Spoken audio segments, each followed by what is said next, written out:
Hey everybody, this is Brett Ingram, and this is the optYOUmize podcast, the show that helps entrepreneurs build their dream business and dream life. Today we're talking with Dr. Danny Brassell, author of 16 books, co-founder of the world's leading reading engagement program, and highly sought after speaker, trainer, and coach. He's spoken to over 3,500 audiences worldwide.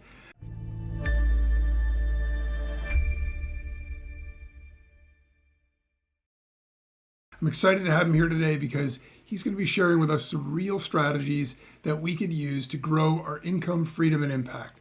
So with that, welcome, Danny, and thanks a lot for joining us. Thanks so much for having me, Brett. More importantly, thanks for all that you do. Your podcast is spreading some joy in the world. We need a lot more of you.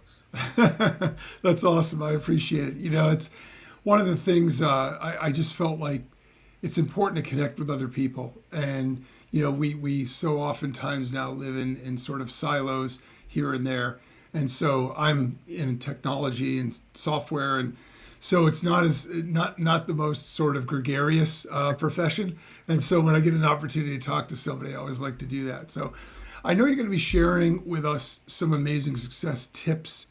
And I actually personally have a lot of questions that I want to ask you in addition to on behalf of the audience. But let me just start out by asking you about your background.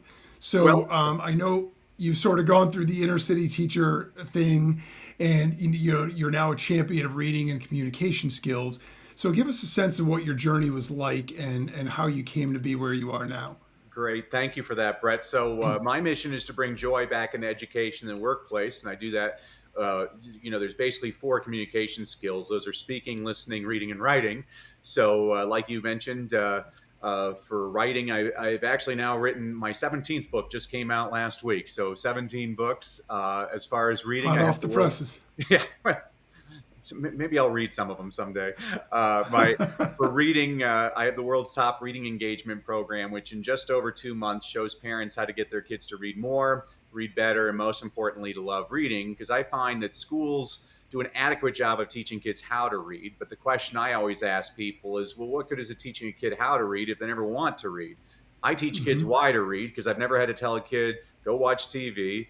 I've never had to tell a kid, go play a video game. And I never want to have to tell a kid to read. I want them to choose to do it on their own because they love it. And there's simple strategies I share with parents on how to get their kids to love reading. Third, like you mentioned, I've spoken to over 3,500 audiences around the world, primarily to a lot of schools, but also more recently to a lot of nonprofit organizations and corporations. And then finally, for my listening skills, I never thought I'd become a coach just because I have very high expectations and I really follow through and hold my people accountable.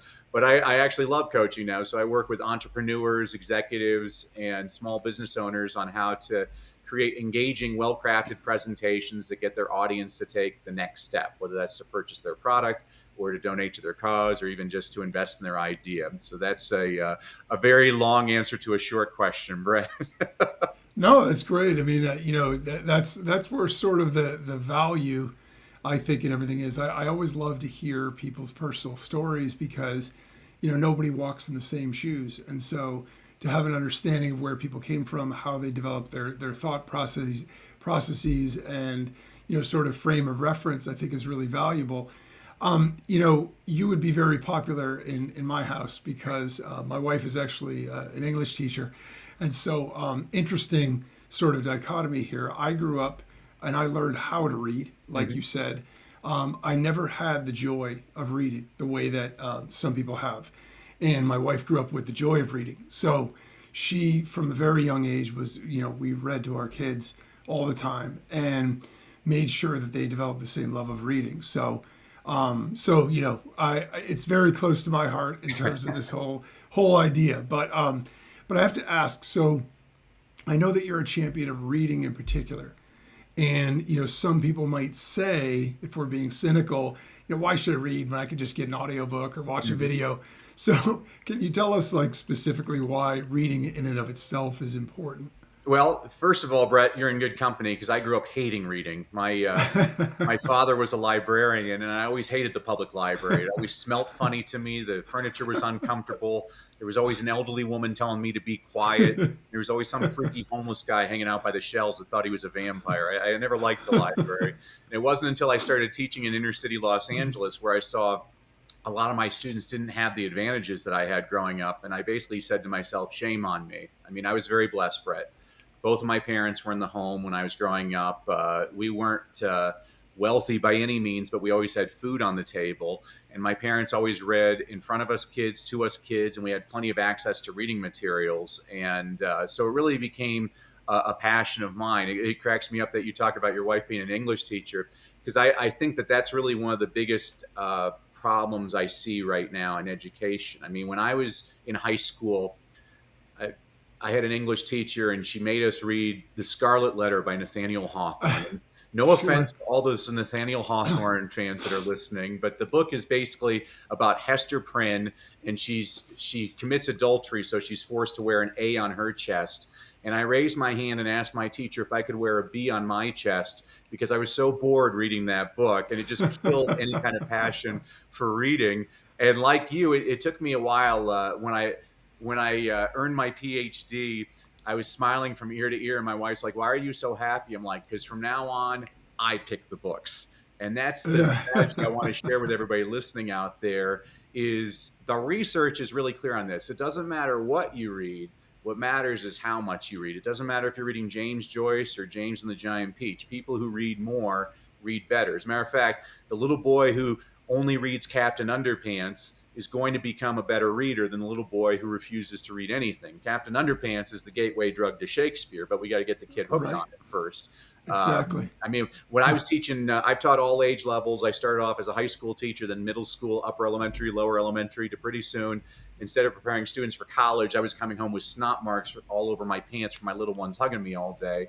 And what I learned is what works with 12th graders doesn't necessarily work with kindergartners, but what works with kindergartners works with all age levels. And what you do is you find out what a person's passionate about, and that's how you should guide all of their education. I mean, I when I was teaching second grade, I had a little boy, Kiara, and Kiara's first grade teacher told me, "Kiara don't know nothing." I'm like, "Well, thank you for that."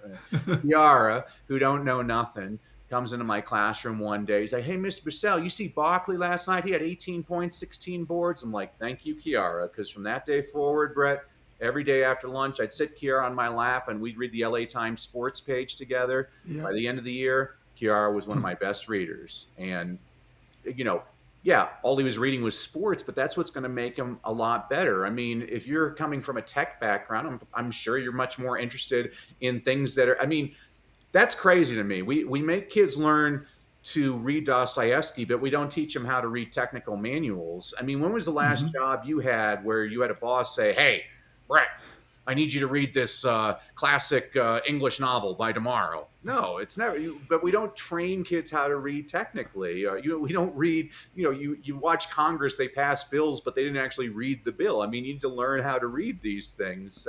And again, I'm not putting down literature. Literature is Sure. fantastic. I'm just Yeah. saying that we need to encourage an outlook beyond just literature, and who defines what literature is anyway. It's kind of like my wife told me, "Oh, we need to do more cultural activities, like going to the opera." And I'm like, "Well, going to a monster truck rally is also a cultural activity. It's just a different type of Sure. culture." So, Exactly. I don't like it when people get these narrow definitions out there. I mean, just to me, the best thing to read is whatever you want to read. And you'd said something Yeah. there also that was interesting to me, Brett, because I work with a lot of dyslexics. A lot of people don't know this. Over half of the Fortune 500 CEOs in the world are dyslexic. Wow. And people don't know this. Dyslexia is a reading disability. All reading disabilities are curable, and dyslexia is far and away the most undiagnosed reading disability out there. But what people don't Okay. understand is dyslexics tend to process information a lot better with their ears. And so when I'm working with dyslexics, I always say, well, listen to the audiobook, because Sure. there's lots of research on this that listening to the book is just as good as reading it on your own. So I always encourage people, if you're busy, this is why I listen to your podcast, Brett. I'm like, okay, a friend of mine, Keith Harrell, he passed away. He was a wonderful speaker. He was talking about how your attitude is everything. And he says a lot of people say garbage in, garbage out, but he's like, that's wrong. Garbage in, garbage stays. And it's the truth. I know that because I know that Yeah. with my Yeah. students, a lot of them have been told what they can't do, but it works the Yeah. other way as well. I believe if I tell a person enough times that they're going to succeed, they Hmm. actually start to believe in it. And that's why I loved teaching. Was I always felt like I mean, I became a teacher when I realized Oprah had a teacher growing up. I'm like, oh, I want to be that person to inspire the next Oprah, which is great. Of course. Yeah. Yeah, of course. I mean, it's obviously, I know, from my early days reading when I was reading things that were fictional, I can still remember some of the books because I connected with them in a certain way, whereas other ones it felt more like work. Hmm. So, the difference is that obviously if you enjoy what you're doing, you don't even actually realize you're sort of doing it. And when it's something that you feel forced into doing, it feels like a chore and you just want to get through it. And so I know for me, I read some books that were probably really good, but I didn't appreciate them because I didn't access it in the same way. I was sort of closed off. I just wanted to get through it instead of taking the time to appreciate, everything about it and what I was reading. But to your point too about expectations, I think we sell people short when we don't expect them to be able to rise to a certain level. When you set expectations, it's amazing how far people will rise to meet that. I have a couple of sons, and they both play soccer. And when my younger son was really really little, he was probably 6. He was working with a coach, and the coach also coached the late high school kids. And he and his team were doing this drill, and they started off with one ball, and it was this sort of complex zigzaggy drill. They added a second, third, fourth. They got up to 5 balls all going around in this thing. The kids are 6 years old. He steps back over to me, and he turns to me and he says, this is a drill we do with our 18-year-olds. We're just not going to tell them that. They just expected them to do it, and they did it. Yeah. If they had said, well, this is the 18-year-olds have to do this, I don't know, we're going to give it a try, it probably would have been a much more difficult task. Yeah. But they Or you just can use it expected it to against. work. I used to do that with students where I'm like, okay, kids, today I'm going to read. Oh, I can't read this book because on the back cover it says it's meant for third graders and we're only in first grade. But I'll put it here on my desk if anybody wants to check it out and see if they can try. You challenge Right. kids that way. If you really want to get a Yeah, kid to do something, tell them they can't do it. exactly. So do you find a direct relationship then between reading and success? And if you do, what is it exactly? Yeah. So, and I was going to mention this later, but I'll mention it now as a thank you to you and your audience for listening to me today. I wanted to give everybody a couple of free gifts. So if you go to freegiftfromdanny.com, freegiftfromdanny.com, I'm going to give everybody a complimentary e-copy of my book, Read, Lead, and Succeed, which is a book I wrote for an elementary school principal who was trying to keep his faculty and staff positively engaged. So I said, okay, I'll write you a book. So every week I give you a concept, an inspirational quote, an inspirational story, a book recommendation on a book you should read, but you're probably too lazy because you're an adult. So I also give you a children's picture book recommendation, demonstrates the same concept. You read that in 5 minutes. And then I'm also going to give everybody access to a 5-day reading challenge I did online last summer for about 700 parents, where every day for an hour, I give you all kinds of strategies to get your kids more excited about reading, because the more excited we get people to read, the more likely they are to read. And we know the more you read, the better you get. So if you get a free gift from Danny.com, you'll get both of those things. So the book Read, Lead, and Succeed, when I was researching it, it doesn't matter. So I have sections in there. So I'm like, okay, let's look at the military. So Hmm. Napoleon was a very well-read general. General Norman Schwarzkopf, they say he could read in 4 different languages and quote Shakespeare voraciously. You look Wow. in entertainment, they have to read their scripts if they're going to make their movies or their TV shows. So, and even some of the famous dyslexic entertainers like Tom Cruise, Sylvester Stallone, and Whoopi Goldberg, they're avid readers as well. If you look at politics, President Clinton, they say that whenever he was stressed out, he'd read a good mystery novel to calm himself down. Actually, a lot of people don't know this story. Was when Kennedy was president, he was at a press conference and somebody asked him what he was reading. And he said, oh, I'm reading this cool spy book about this guy named James Bond by Ian Fleming. That Crazy. comment MGM heard that. They bought the rights to the James Bond books, and that's why we have the James Bond movies, was because of a No flippant way. comment by President I Kennedy. didn't know that. Yeah. That's where that comes from? Yeah, I mean, if you That's look at amazing. sports, so your sons play soccer. I just read a wonderful autobiography by Sir Alex Ferguson, who was the coach at Manchester United for Hmm. 25 years. And he talks about how he loves reading true crime novels, and he would read about like the American football coach Vince Lombardi, and he realized, oh, we coach in a very similar fashion. LeBron James, I could have kissed him before the NBA Finals when he was playing the Miami Heat. They showed him in the locker room reading The Hunger Games by Suzanne Collins. I'm like, you just did more Right. literacy than I'll ever be able to do. Yeah. Tony Dungy, I spoke at an event with Tony, and he emphasized to all these high school athletes. He's like, how do you make the NFL? You got to be in college. How do you make college? You got to graduate high school. How do you graduate high school? You got to learn how to read. I mean, he was great. He was just telling the kids, he's like, hey, most athletes I come across, they're all physically gifted. The ones I Yeah. get are the ones that are also mentally gifted that know how to read. Right. And that was really Yeah. interesting. And so this is what I always tell people: it doesn't really matter what you're doing in life. That I mean, I've read about plenty of readers that don't necessarily become effective leaders, but I've never read of an effective leader who was not also an avid reader. It's a good point. It's a really good point. And I know, because history teaches us so much, and because we can learn so much anecdotally from other people's stories, journeys, things like that, um, it just makes logical sense Hmm. that the more that we know, the more that we're connected, the more we're aware of everything, the more tools, resources, ideas, and inspiration we have at our disposal. And so I think, it makes total logical sense. I just think it's something we don't often think about or make that sort of connection. So, knowing the value and power of reading, why do you think people don't read enough? And is there anything we can do, or what can we do to make them, read more? Well, so I'll give you two numbers, and these are the basis of my reading engagement program is called thereadinghabit.com. And so the Okay. two numbers are 67 and 20. And so a lot of people will tell you it takes 21 days to change a habit. And to those people, I say, show me the research on that. It's completely fabricated number. I know exactly where the number comes from, by the way. It comes from a wonderful Okay. book written in 1960 by Dr. Maxwell Maltz called Psychocybernetics.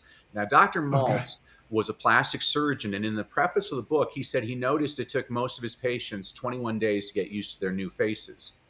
Well, a lot of self help gurus, personal development experts, people that I actually respect, by the way, they started telling people it takes 21 days to change a habit. That's a completely fabricated number based on no research whatsoever.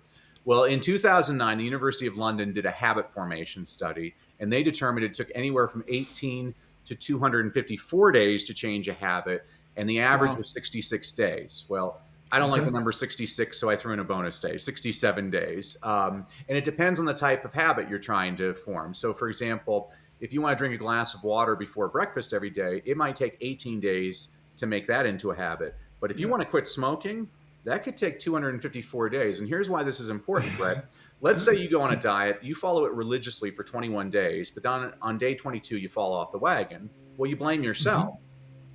Well, research shows on average it takes at least 3 times longer than that to form a habit. So that's the first number, 67 days, just over Okay. 2 months. The second number is 20. So researchers were interested in what makes successful students successful. So they were looking for common characteristics. They stumbled upon one that blew them away.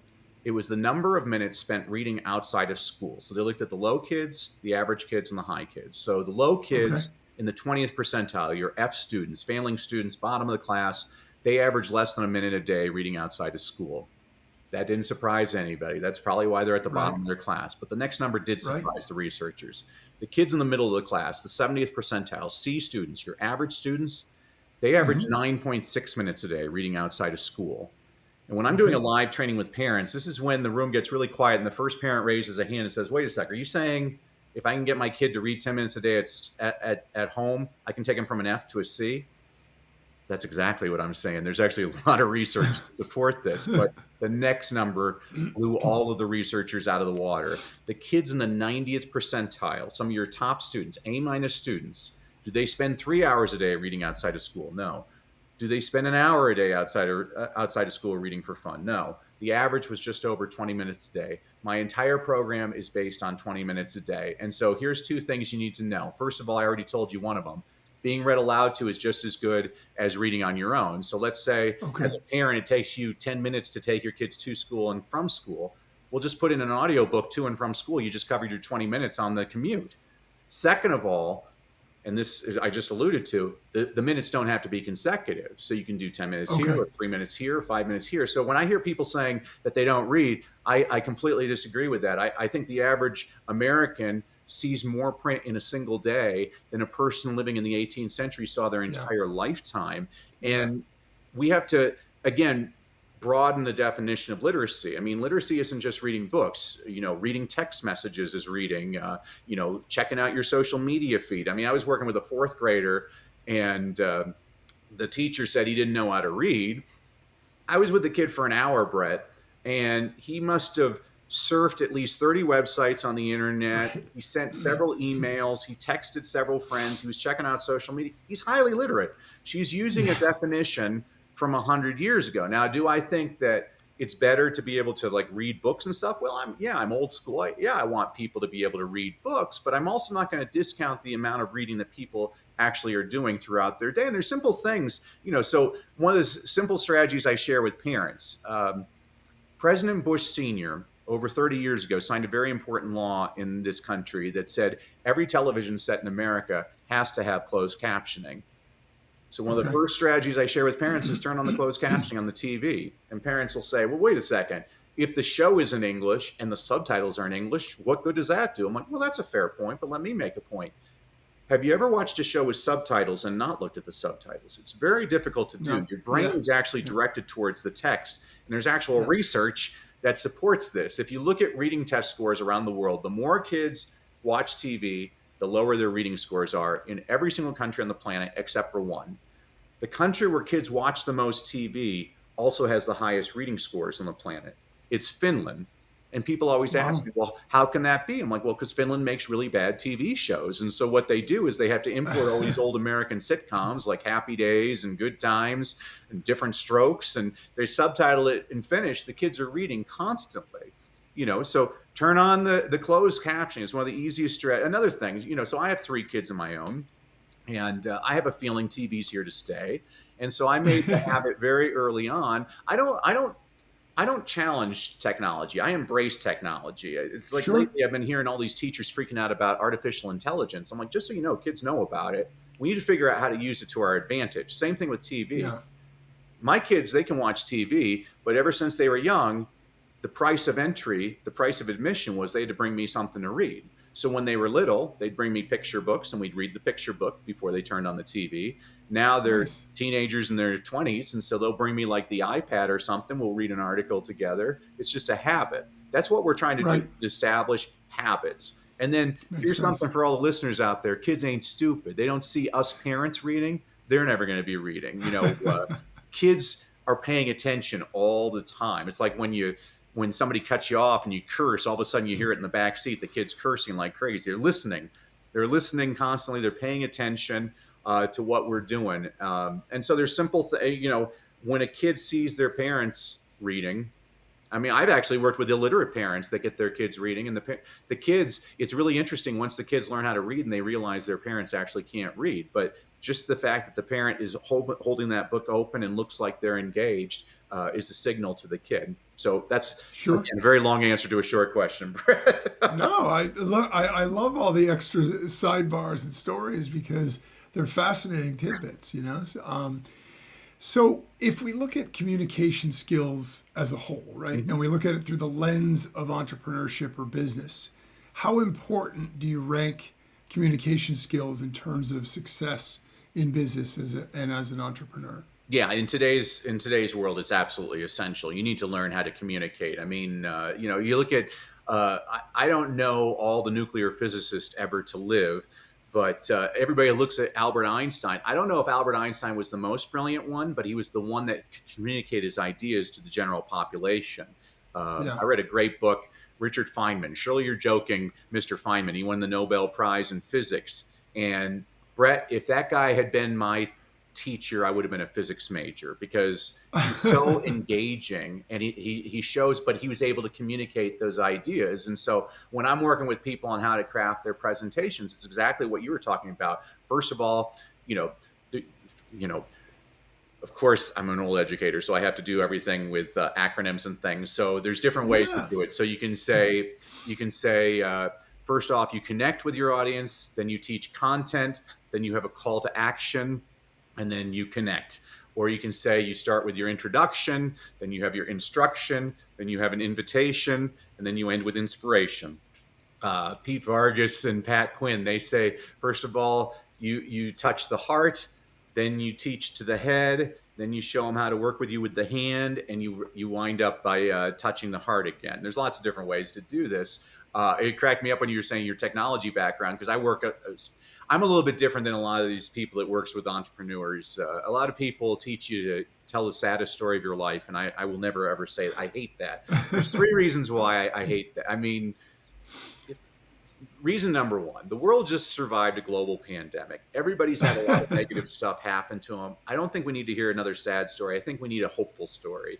Second of all, when I'm teaching people how to craft their presentation, some people call it a signature talk. Some people call it their origin story. I call it a stump speech. You could call it Okay. peanut butter and jelly. Don't worry about the jargon. But this is how you're introducing yourself to new prospective clients or audiences. This is to identify yourself. So you're telling this speech again and again. Well, I have a friend, and his daughter was murdered in a school shooting, and he's given that speech over 1,000 times. Brett, you got to be stronger than me to talk about the worst day of your life over 1,000 times. I Yeah. have no idea Yeah. how he does that.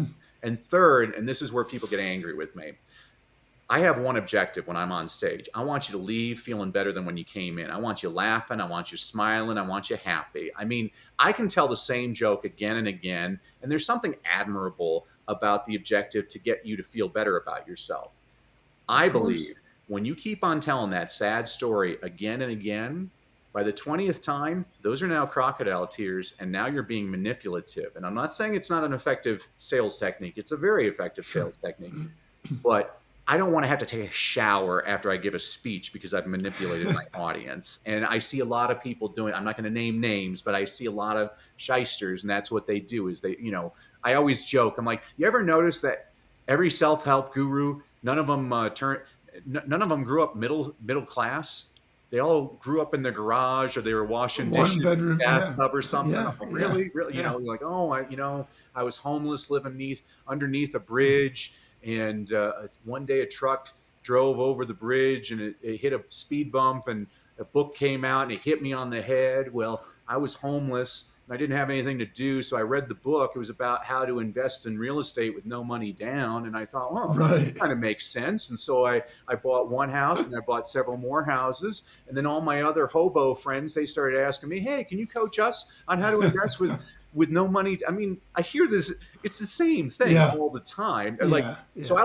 I like adding humor. So people will bring me in to add humor and engagement to their presentation. So to get back to your technology background, I work with a lot of engineers from Silicon Valley. And as well as Okay. I do, that engineers are usually introverted. They're not like the most social Yes. people. And so I was working with this one gentleman. He was Indian, and he has a very difficult name to pronounce. And so he was asking me how to add humor to his presentation. And I'm not going to give you his real name. So I'm like, okay, so here's how I want you to start your presentation. Hello, my name is Majid Maharaji. Gee, I sure hope I'm pronouncing that correctly. So that's how he started. And you don't have to be a stand-up comedian. You just got to Right. connect with your audience and get people to Right. smile. Like, oh, he's making. I mean, this is the best. Right. The best strategy I can share with everybody listening right now is if you want to give an effective presentation, don't share your successes, share your failures, because not everybody in your audience has succeeded, but they've all failed. And the more Yeah. you're vulnerable, they're going to love you for that. And if you watch the Yeah. best speakers, that's what they're doing is they're talking about all of the obstacles that they had to overcome. I mean, I was at an event about 3 weeks ago. I felt kind of facetious because the two speakers before me, they kept on talking about how to enjoy the journey for entrepreneurship. And so I got up Okay. there. I was just kind of annoyed listening to that advice. I'm like, you ever notice the people that say enjoy the journey have already succeeded? You know, when they couldn't make rent, where they're like, "Oh, I'm really enjoying this journey. It's great. I'm starving to death. I'm enjoying this journey as an entrepreneur." No, it's bad advice. Yeah. You can reflect on your journey and laugh about it, Yeah. but while you're in it, it's horrible. It's the worst thing ever. Yeah. So, I mean, and it's funny because, to your point, one of my like impetus to start the podcast is the fact that, my background is actually fairly ordinary. mhm, I didn't grow up under the train tracks, and I didn't grow up in an ivory tower. I had a very, very typical standard, like, middle class, working class upbringing. And, I was really the first entrepreneur in my family. And so, going through that process and, going through all the challenges and the loneliness and the isolation and moments of feeling alone, because even though there's people around you that love you, if they aren't doing what you do, mhm, there's a level of understanding that they just don't have. And I didn't have mentors. And so when I started to reflect back and I said, one of the things I think would be really neat is to be an average guy that can connect with other people that are in that situation where they didn't necessarily come from nothing, they didn't come from everything, but they are going through that same process and experiencing not feeling understood, or you know making mistakes that could be avoided if they had a mentor or a mhm. coach. So it's the reason that I did it myself. And I agree with you. I mean, I don't think that it's important to touch on all the human elements because that's what sort of bonds us together. At the same time, we don't have to have a sob story to connect Mhm. with people. I mean, I think if we just share things that we've done, and I think the word you used, which was perfect, is vulnerability. When you show that there's a human element to you, and not every light is green, and not every strategy you try works, people start to invest in you and believe in you because that's the way they are too. Mhm. Nobody, everything that they do just works right out of the box.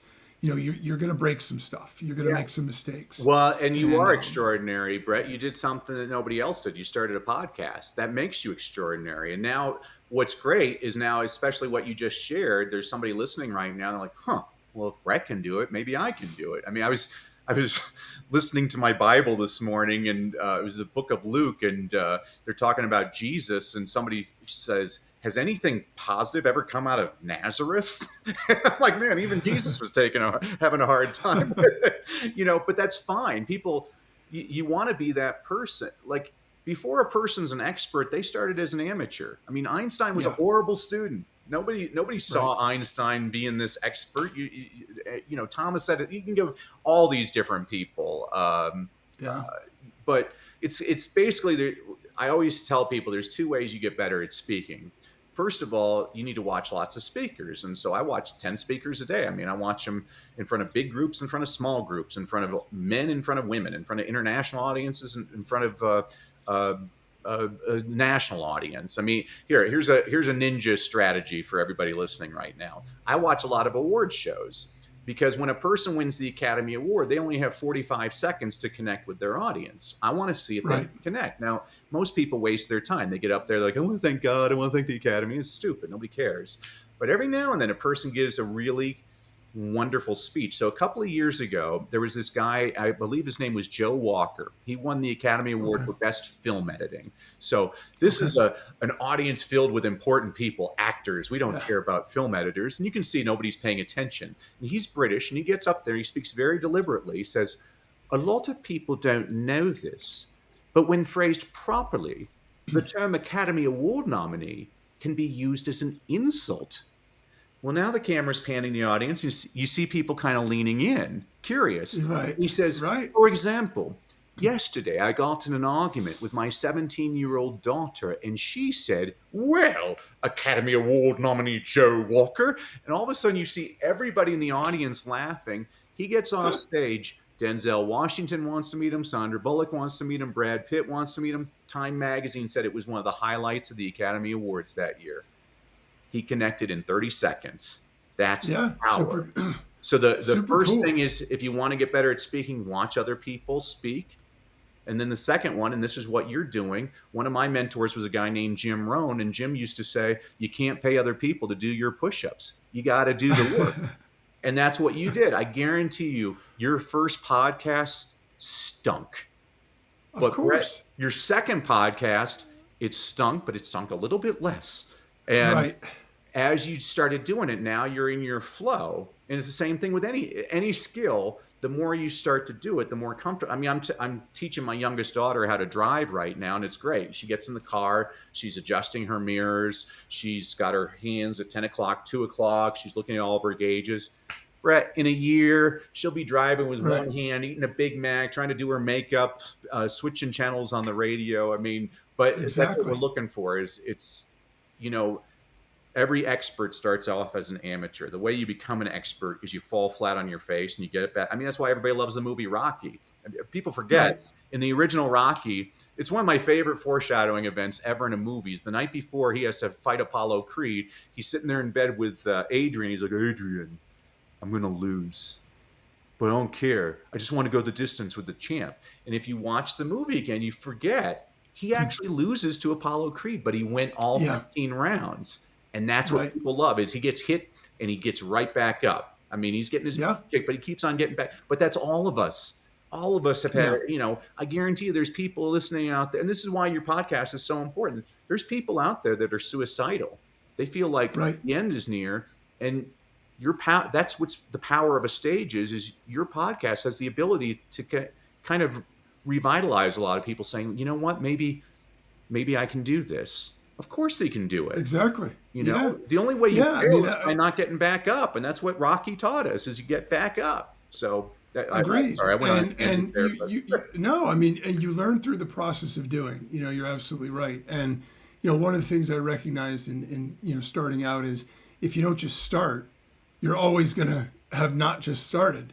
And so you only get better through the process of doing it. You can learn so much, but until you actually start to execute, nothing's going to change. So you've been talking more now about speaking, and I actually wanted to ask you about that. So I know public speaking for a lot of people is terrifying. Mhm. I think it's usually listed as like the number 2 fear, but behind fear of death. No, it's Um, actually in front of death. It's like oh, is it? Jerry Okay. Seinfeld has a funny line on that. He's like, the number one fear of most Americans is public speaking. Number 2 is death. So that means if you ever go to a funeral, people would rather be in the casket than delivering the eulogy. That's his line. Fantastic. It's awesome. But right. Yeah, I mean, I didn't know if it was jumping ranks or if they were moving all around, but at any rate, it's 1 or 2. It's very high on the list of fears for most people. And so, what advice do you have, or what does somebody do if they're afraid of it? I mean, if they're not good at it, obviously they're going to be able to learn some things that they can. But if they're afraid of it initially, how do you sort of overcome that? See, I was working with a guy 3 years ago, and I told him that we have 2-day workshops together. And so I'm working with this Hmm. gentleman, and I said, hey, you got to do your reps. I want you, if you can't get on stages, because he was worried he couldn't get on stages. I'm like, my gosh, you can get on stages. Every small community in America has a Rotary Club, a Lions Club, an Optimist Club, a Kiwanis Club. I mean, they have 52 rubber chicken lunches every year, and they need a free speaker. They'll bring you in for free, and it's practice. Or you can go Chamber of Commerce, or elementary schools, or churches, or synagogues. I mean, there's audience. I'm like, if nothing else, I told him go on Facebook Live. He's like, Facebook Live. I'm like, yeah, give your speech. I want you to do it tomorrow. Matter of fact, I want you to call me after you've done it. So he calls me up. He did Facebook Live. He did his speech, was 45 minutes, and he's like, well, one person showed up. This woman accidentally from Ontario, Canada, happened to watch him on Facebook Live. Well, he did the same speech the next day. I said, you got to do it every day. And so he did it the next day. He had 3 people. 3 years later, he has over 6,000 people in his community. He didn't make 7 figures, but he made very high 6 figures last year. And Amazing. the lesson there was the consistency all the time. I mean, I was speaking in India I love India. I love the audiences there. And I was pumping up this school. And after my presentation, this 6-year-old boy approaches me and he's got tears in his eyes. And I notice he's missing his left arm. He was born without his left arm. And Okay. he asked me, he's like, how can I succeed? And so I crouched down, I bent to his level, and I said, hey, you know, when I was your age, I went to 18 different schools before I was 12 years old. Everybody called me stupid because I stuttered. And eventually I went to Wow. school, and this teacher, she started singing things to me, and I found I could sing things back without my stutter. It's kind of like the movie The King's Speech. And eventually I Right. lost my stutter and I became a swan. But I looked at that boy in the eyes. I say, isn't it interesting? The little boy that people used to make fun of and call stupid now gets to travel the world getting paid lots of money to do what? And he has this big grin on his face. Speak. I'm like, don't let anybody ever tell you what you cannot do, and it's so I know exactly where people are coming from that fear. And Hmm. I actually, you know, this is one of the, here's a quick little reading tip. This is what I do. I always tell people, I'm like, when used properly, this cell phone can be great. Most people waste their time on social media. What I do is I have alerts every single day. So, I'm a bad Christian. I'm trying to learn different scripture. And so every morning now at 7:14, I'm doing Second Chronicles 7:14, which is, if my people who are called by my name will humble themselves and pray and seek my face and turn from their wicked ways, then I will hear from heaven and I will forgive their sin and will heal their land. See, I've gotten that. I saw the movie Dune, and so I read the book Dune, and there's this great thing called the Litany Against Fear. So every day at 9:11, I've been practicing this. So it's I must not fear. Fear is the mind killer. Fear is the little death that brings total obliteration. I will face my fear. I will permit it to pass over and through me. And when the evil eye had, I'm still working on that one. Uh, Yeah, you're getting you there know, though. Yeah, pretty good. I got married on December 20th. So every day at 12:20, I text my wife that I love her. But so again, this is a way to incorporate reading and writing all the time. But again, it's the Sure. reps. It's people that are nervous. I'm like, you got to get out there. You got, I mean, Yeah. and just know you're in good company. Barbara Streisand had the worst stage fright of anybody. Uh, President Reagan used to vomit before every single speech he ever gave. These are Wow. people that are considered some of the best communicators ever to live, and yet they Yeah. had this fear, but they faced the fear. And it's interesting because Yeah. once you're out there, this is what I tell people: audiences are actually really cool. They're rooting for you, and just Hmm. just embrace whatever you feel is your weakness. Yeah. Watch comedians; they're the best at this. So you watch a guy Excellent like at that. Yeah. you watch Jim Gaffigan. He's a big fat white guy, and so Hmm. what does he do? He jokes about being a big fat white guy. Right. Um, you know, uh, Yeah, leaning in instead of being afraid of the Absolutely. things that Kevin make you Hart is unique or your a issues. short little Yeah. black guy, and so he makes Hmm. jokes about being a short little black guy. I mean, so what they're Right. doing is whatever you perceive as the weakness, turn it into your strength. Right. I mean, I had a guy, one of my professors in college was fantastic, my statistics professor. And that's how he was like 4 feet tall. And he introduced himself. He was from Britain. He's like, I've been in the United States for 20 years, came from Britain, went to the University of North Carolina on a basketball scholarship. And all of us are laughing because he's like 4 feet Right. Of tall. And course. it's like, Yeah. now you can't. There's actually a great scene of all movies. I'm going to tell you, you should watch 8 Mile with Eminem, because at the end of the movie, and I'm going to sound really white here because I don't know it's like a rap off or something. It's him and this black Hmm. guy, and Yeah. Eminem's buddies are like, "Oh man, he's going to talk about that he had sex with your girl and that your mom lives in a trailer," and so he's the one that gets to Even speak up there. first, and so he does his rap. Right. He's like, "I know you're going to say I was in a trailer. I'm poor, and I eat Wonder Yeah. Bread, and you did that." And the black guy doesn't know what to say now. He has nothing, Right. no fuel, and Right. it's He took it it's all. Yeah. brilliant. I'm like, that is Yeah. brilliant. I mean, Yeah. I always tell people, if you're going to run for president and they ask you if you had sex with a goat, just say yes. Because there's a great in Clear and Present Danger, Jack Ryan. I love Tom Clancy books, but in Clear and Present Uh-huh. Danger, the president of the United States, it turns out his best friend is a drug dealer, and so all of his advisors say, "Oh, say you don't even know him." And Jack Ryan speaks up. He's like, "Oh, I wouldn't say that." And everybody gets quiet. And the president's like, "Well, what would you say?" He's like, "Well, if they asked me if he was my friend, I'd say, well, no, he's like my best friend." He's like, "You didn't deal the drugs, and you're not shying away from your friend, and it's no Right. longer an issue if you don't Yeah. make it an issue." And the president does that, and it's absolutely right. I'm like, yeah, he took away the fuel. Just confess to Yeah. it. Yeah. Americans love to Right. forgive people. Oh, I forgive thee. because none of us, I love how everybody hates Will Smith. Yeah, Will Smith, he made a big mistake. He hit He Chris did. Rock at the Academy Awards, and 1 billion people saw it. I hope to Yeah. God I'm not judged on my worst moment by everybody that I know. I mean, we need to show a little Yeah. bit of grace. It's kind of like Yeah. Well, it's hard. you It's showed easy me to grace, throw Brett. If stones, my but computer wasn't working, you're like, "Hey, let's start this over." I'm like, "That was graceful. That was nice." I'm like, "Okay, yeah. let's make sure that this works." We need a lot more grace out there, and audiences give grace to speakers all the time. I tell people if you get nervous, just say, I'm nervous as can be, because people are going to start cheering Yeah. you on. Oh no, you can do it. That's right. That's right. I remember there was a singer, can't remember who it was. Maybe it was John Fogerty. It was somebody, and he was up on stage. Maybe it was Eddie Money. I think it was Eddie Money. And he was at a concert, and he went out on stage, and his mind went completely blank. Wow. And he said he just had totally froze and panicked. And he said the crowd started to sing the song, and that reminded him. And then and to this day, I don't know if the crowd thought it was like a joke, or if he was or they just started to sing it spontaneously, and whatever his next track was going to be. Mm-hmm. And that sort of spurred his memory, and he went on and finished the show. But he talked about it afterward. And so it is amazing that people in general want to root for other people, Yeah. want to see them succeed, and like a feel good story. So for sure.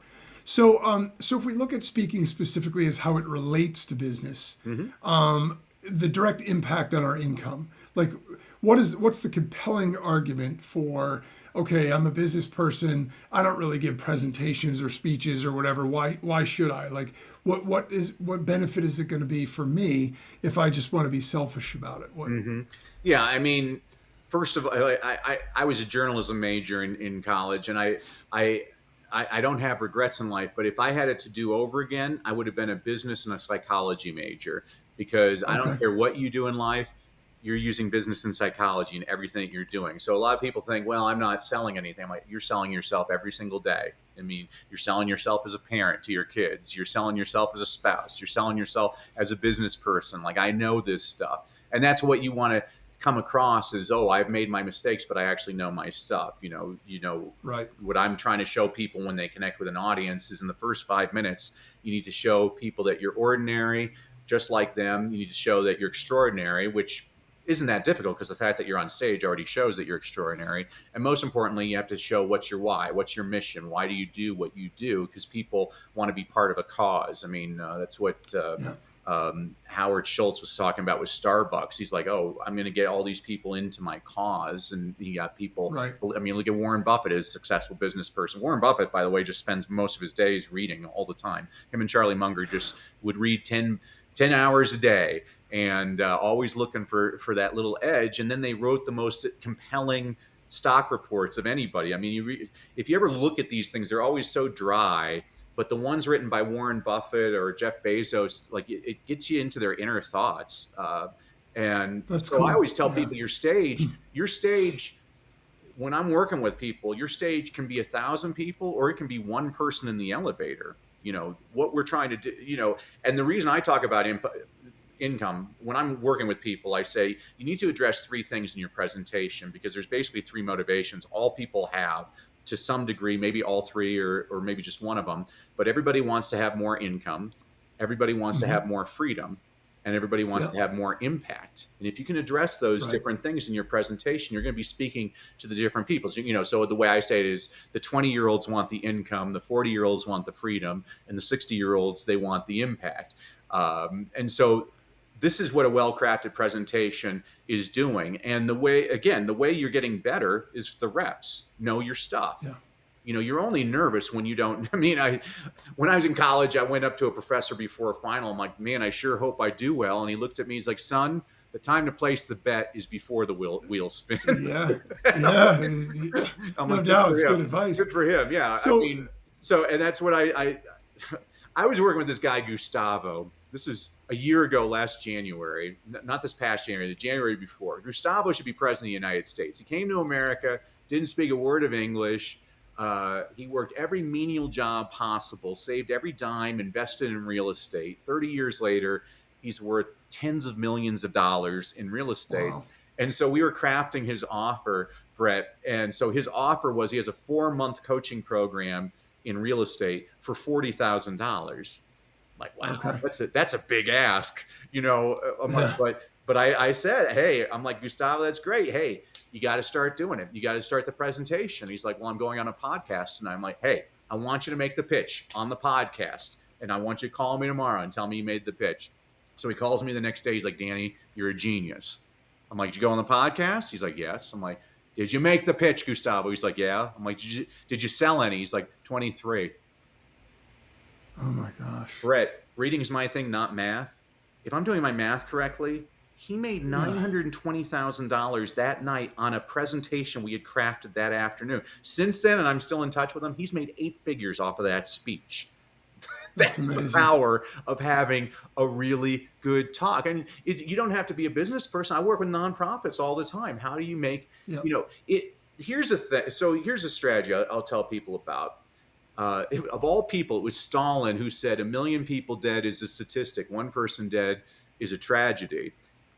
And President Reagan was really good about this. By the way, when I'm using political examples, I have no interest in politics. It's in the Sure, I understand. So President Reagan was the first president that during the State of the Union address, he wouldn't talk about healthcare. He'd be like, well, he's like, there's Joe Thompson up in the Joe, can you stand up? And so this guy stands up, waves everybody claps. And like, Joe works at the GM plant in Louisville, Kentucky, and he got injured on the job and he didn't have health care insurance. And because of that, he can't pay his rent. So now we're not thinking healthcare, we're thinking Joe. Right. And that's in our head. He's given us a story. Right. And Yeah. you'll see it. This is a presidential election year. So you'll see the winner tells the better story. It's always the better story. I mean, everybody was born in a log cabin. It's always the same story. But it's fascinating. I'm always interested in, okay, what's the, Bill Clinton, when he was nominated in '92, they made a film for him, and it's really actually one of the best crafted speeches I've ever seen, because he starts off that he was born in Hope, Arkansas, or whatever, and he's like, "Who am I? Why am I here? And what am I going to do for this country?" I'm like, wow, that's great. 3 really specific teaching points. And then he ends and he's like, all I know is that I still am a little boy from Hope, and I hope for America. And it was like just a beautifully crafted presentation. Yeah. Wow. That's right. That's everything. I was watching the other day. I was watching Roger Federer gave a commencement address at Dartmouth. This is my favorite time of year, Brett. I'm watching commencement speeches The like commencements, all the time. yeah. And Federer's speech was fantastic. It was 10 minutes too long. A good graduation commencement speech should be about 12 to 15 minutes long. His is 25 minutes, but it's a beautiful speech. I'm not going to put it down. If you want to see the best commencement speech I've ever seen, the Steve Jobs one at Stanford is, again, he gives 3, he's like, I'm going to tell you 3 stories today about connecting the dots. I don't remember the other 2. And this is actually an important thing. When I'm working with people, I say, here's what you need to remember. The bun is more important than the burger. People remember the beginning of your talk and the end of your talk. They don't remember what you taught them. But what they do remember is if you were helpful. So one of my mentors was this guy named Jim Trelease, and Jim was fantastic. He passed away way too soon. And Jim, he was talking about how to get kids, how to read aloud to children. But he says something in his talk, oh, wait, I got something. This is going to save your life someday. If any of you ever get locked outside of your car, as long as you have your cell phone, call your spouse and have your spouse put your car keys next to the phone, and you put your phone next to your car door. It'll unlock the car door. Brett, I've actually tried this from 3,000 miles away. It works. It doesn't work on like the newer cars. Really? Wow. Like, oh my God. So here's the teaching point. He'd have people 20 years later come up to him. Oh my gosh, that happened to me. And what happened is now people, even though it has nothing to do with what he's teaching, he's now shown people he's helpful. This is a person I can trust. He helped me on something. I was working with a woman last week, and she works with people with clinical depression. And so one of the things, so in a presentation, I say you need to have a short-term a way of helping people, something they can do immediately in a long term so that they'll work with you. And so for her short term, I said, oh, well, just tell your people in the audience to, if they have a pen, to bite on the pen. And so this is interesting. So when you bite on a pen, it tricks your brain into thinking you're smiling, and it actually produces the exact same number of endorphins as if you actually were smiling. And Oh, so wow. that's kind of a cool strategy. You can actually trick your brain into being happy. So that was for her audience as a depression audience. So these are the things that we're trying to incorporate in Something that presentations. gets And people to remember you, and yeah, yeah, they have absolutely. that And again, you're just connection, trying which to is figure, yeah, how do you? So it was funny because I was judging a speaking competition, and I hadn't judged it the year before, and there was 3 finalists the year before. I'm like, well, who are the finalists? I asked about 100 people, and this is the answer I'd get. There was the woman, the guy, and the cowboy guy. right. That was meaningful Yeah, to me. That taught me, yeah, well, if I'm giving a speech, maybe I'll wear a cowboy hat. Or I right. read Something Michael. that makes you distinct and you stand out. Yeah. Yeah, absolutely. So, Michael Caine. I read his autobiography on acting, and he wasn't getting jobs as an actor. And so what he did is he bought these really thick glasses, and so then casting agents started referring to him. He didn't even need them, but people, oh, that right, guy with the glasses, they remembered him because of that. I thought that was right. a great tip. I'm sorry, Brett. Yeah, it gives you a signature. No, no worries. So, so the last question that I always have to ask, and then obviously I'm going to give everybody information about where to find you, where to get your stuff. But the last question that I always have to ask is, what's your number one tip for success as a business owner or entrepreneur? I've got a hunch, but I want to hear you say it yourself. One word: read. All right, and that's what I figured. and you should also read intentionally too. So like if you're a marketer, we'll read books about really expert marketers like David Ogilvy, Confessions of an Ad Man is fantastic. Or if you're, I mean, I love to read biographies of successful people, and because I'm able to find little nuggets from them because I love Yeah. stories. It's like, where's the nugget? If you're in technology, read about tech. I read Elon Musk, the first biography on him by Ashley Vance. It was fantastic. There's 2 stories I loved in that book. First of all, he's with his biographer. They're at a Mexican restaurant, and Elon Musk is dating a new woman. He's like, I'm considering allocating 8.25 hours per week to her. Is that sufficient? Who talks like that? That's like Spock. and Yeah, yeah, the that's other story I like, because he read all the time. He was beaten up all the time as a kid, so he still reads a book a day. He's an avid reader. Um, oh wow. but the story I liked was his SpaceX employees were getting annoyed because he's asking him questions on the floor all the time, and they're like, "Man, what's he doing? Interviewing me again?" But then they started talking to one another and comparing the answers. They're like, wait a second, he's listening to our answers. He's teaching himself, and we think he understands it better than we do now. I'm like, wow, what a mind! That's What a cool. mind! Yeah, So that's cool. yeah, so read. That's the if you want to be successful, you got to read about successful That's people. awesome. All right, so with that, it's just about time to wrap things up. I want to thank you again, Danny, for sharing all of your insights with us and great tips. So go to freegiftfromdanny.com to get your free ebook or e-copy of his book, Read, Lead, and Succeed, which has inspirational quotes and stories and adult and children's level book recommendations. You can also get access to a 5-day reading challenge, digital training, if you're a parent interested in helping your children read more, read better, and love reading. Again, that's freegiftfromdanny.com. Thanks a lot for tuning in. And as always, remember, no matter what you want from your business and your life, don't compromise. optYOUmize.